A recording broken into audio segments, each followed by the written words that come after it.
দক্ষিণ চব্বিশ পরগনার কাকদ্বীপ।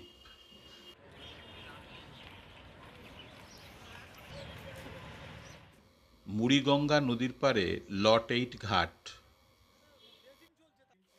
ওপারেই সাগরদ্বীপের কচুবেড়িয়া ঘাট।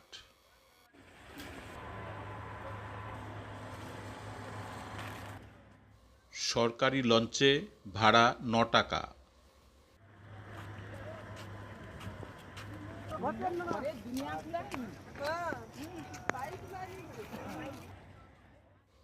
প্রাইভেট এইসব বোটগুলিতে ভাড়া নেয় 40 টাকা করে।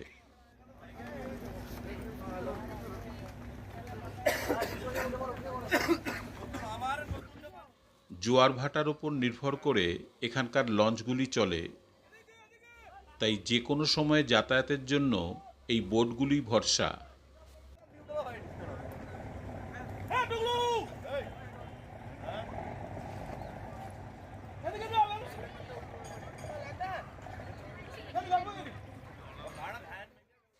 ওই দেখা যাচ্ছে সাগরদ্বীপ, কচুবেড়িয়া ঘাট। এখান থেকে গঙ্গাসাগরের দূরত্ব 32 কিলোমিটার। বাস ভাড়া 30 টাকা, আর অটোতে গেলে পড়বে 50 টাকা মাথাপিছু। গঙ্গাসাগরের প্রধান আকর্ষণ এই কপিল মুনির মন্দিরটি। মন্দির থেকে মাত্র 500 মিটার দূরে সাগরের সৈকত, কিন্তু বছরের অধিকাংশ সময় এখন এই রকমই থাকে গঙ্গাসাগরের সমুদ্র সৈকত।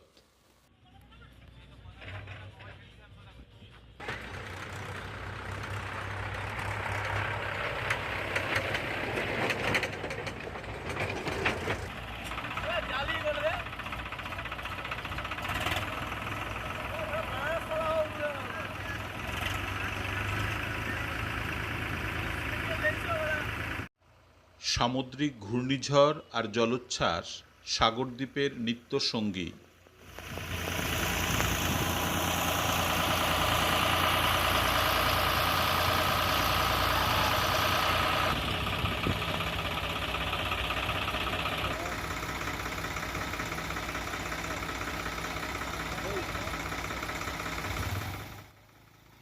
মকর সংক্রান্তি উপলক্ষে প্রতি বছর লক্ষ লক্ষ পুণ্যার্থী আসে সাগরদ্বীপে।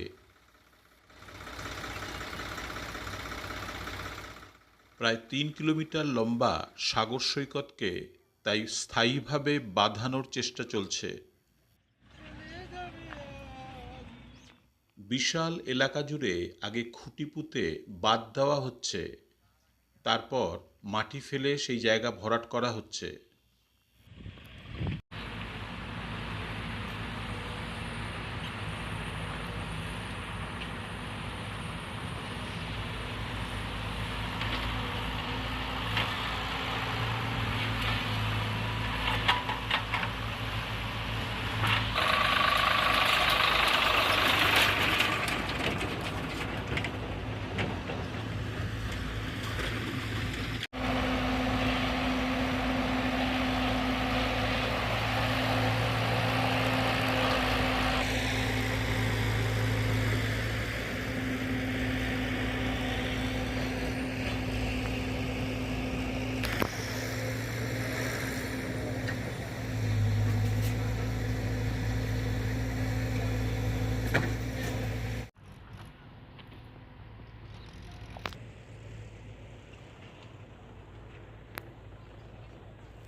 সমুদ্র সৈকত দিয়ে প্রায় 3 কিলোমিটার রাস্তা হেঁটে দেখলাম মাত্র কয়েকশো মিটার জায়গায় কেবল এই ঝাউ গাছ রয়েছে।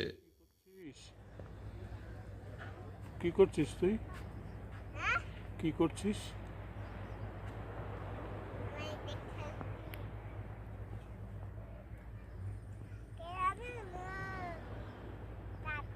কি করছিস তোরা? খেলা করছিস? তোরা দুই ভাই? হ্যাঁ? তুই ভাই না? কে বড় কে? আমি আচ্ছা। হ্যাঁ, পার বাঁধানোর সাথে সাথে একান্তই প্রয়োজন আবার নতুন করে ঝাউ গাছ লাগানো আর ম্যানগ্রোভের চাষ করা। আশ্চর্য। দীঘাতে ঝাউ গাছ নেই, কিন্তু এখানে অসংখ্য ঝাউ গাছ, প্রচুর ঝাউ গাছ, পুরো পাড় ধরে ঝাউ গাছ। দারুণ। গঙ্গাসাগরে এখনো ঝাউ গাছ রয়েছে।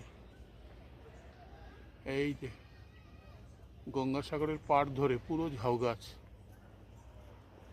কিন্তু দীঘাতে নেই, গঙ্গাসাগরে আছে।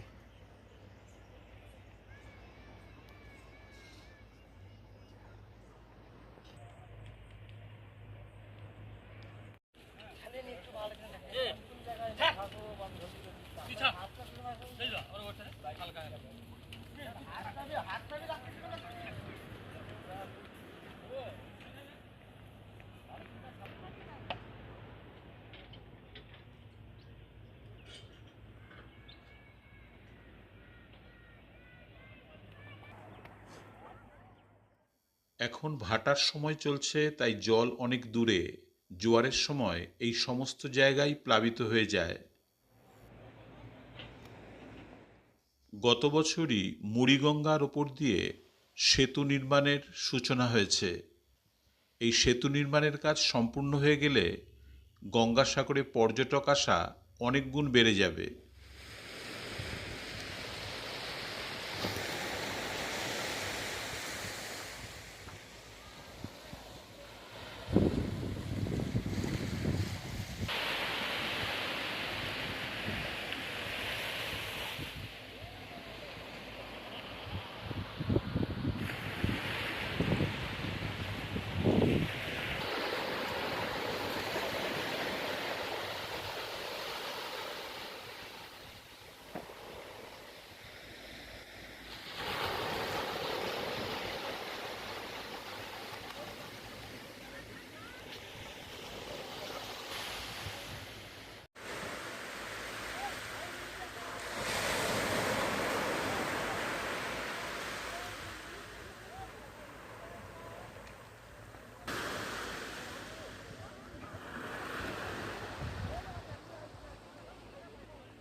ভিতরে করলে তো হবে না রে বাবা, পারবো না।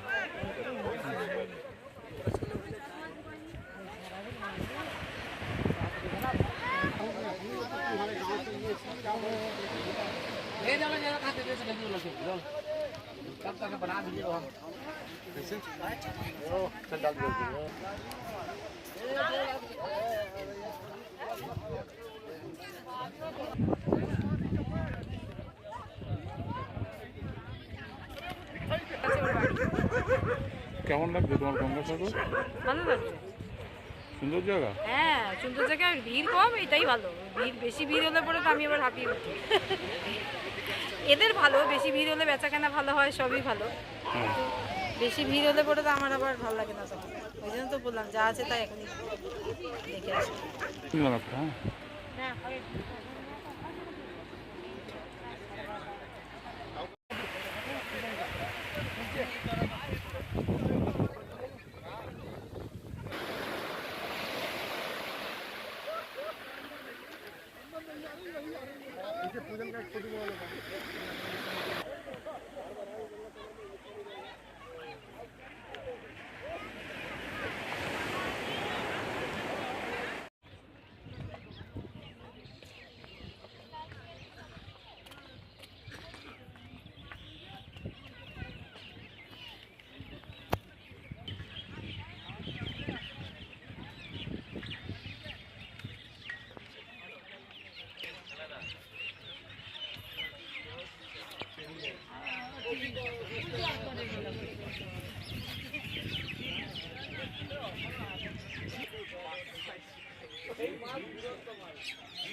Oi.